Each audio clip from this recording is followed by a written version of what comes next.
Unresolved Problem segment tonight. As you may know, unemployment for black Americans stands at close to 14%. It's half that for white Americans, about 7%. Recently, the founder of the Black Entertainment Television Network said this. This country would never tolerate white unemployment at 14 or 15%. No one would ever stay in office at 14 or 15% unemployment in this nation. But we've had that double unemployment for over 50 years. And joining us now from Washington is Bob Johnson. So here's what I don't understand. 93% of African Americans voted for President Obama last November, even though black employment is so high. Why? Yeah. Well, I think, first of all, African Americans have immense pride in President Obama as a president. They see it as a major accomplishment in this country in embracing an African American leader.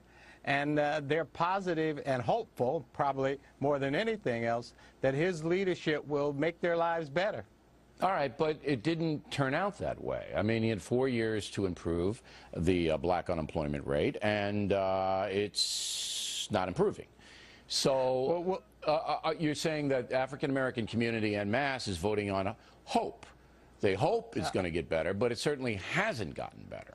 Yeah, I would say, Bill, that African Americans have been living under this unemployment problem, this gap, for over 50 years if you look at the Bureau of Labor Statistics. Well, I have them here. I have them here. African American employment has been double that of white for over 50 years. But let me give you the stat. Let me give you the stats. Right. In the year 2000, all right, when President Bush was elected for the first term, black unemployment was below 8%.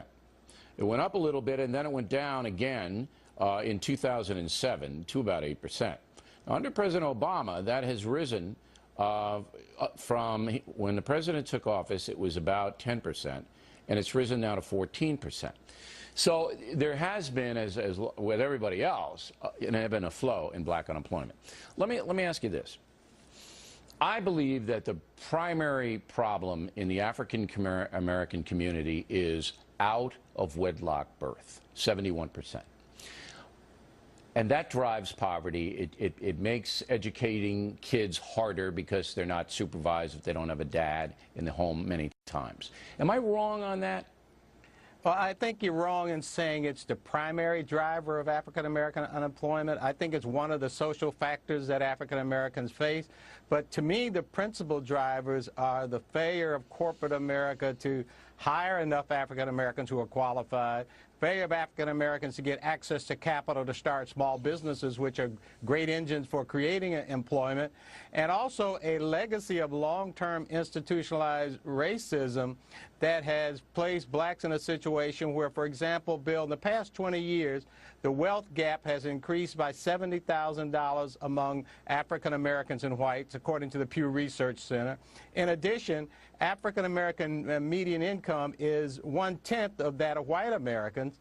And when you add all of the dislocations in the economy, not all of them caused in any way by the recession, but a big part of them, global competition and other things in terms of U.S. manufacturing and business, African Americans are usually the last hired and the first fired. Do you really believe it's a skin color issue rather than a performance issue? Bill, I've been convinced all of my life. I've been in business all of my life. I've been quite successful, as you might know. But I will tell you this. There are thousands, millions of African Americans who have the talent, the work ethic, the integrity, the ingenuity to be successful in jobs or in business.